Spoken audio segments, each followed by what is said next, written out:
Ecco, lei che cosa si aspetta comunque da questo processo?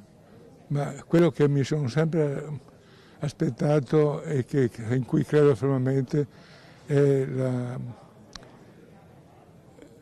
che emerga l'innocenza del sottoscritto, perché io ho lavorato con impegno, con onestà e con serietà.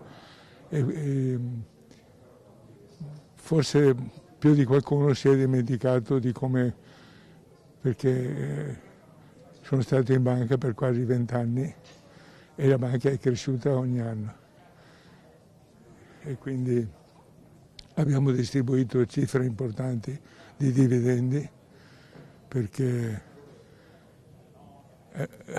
parlando in vecchie lire abbiamo distribuito quasi ogni anno per 18 anni su 20 oppure su 17, su 19 abbiamo distribuito ogni anno una media di 100 miliardi.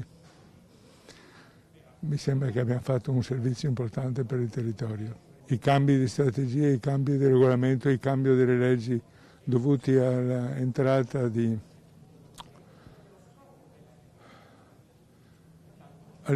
in vigore di leggi che noi non conoscevamo, non immaginavamo, che hanno scombussolato tutto il mondo dei popolari, soprattutto il mondo dei popolari. Ha fatto un decreto legge per passarlo da una banca cooperativa a una banca privata, quindi sono state prese delle decisioni forti. Ha fiducia nella giustizia? Sempre, sempre.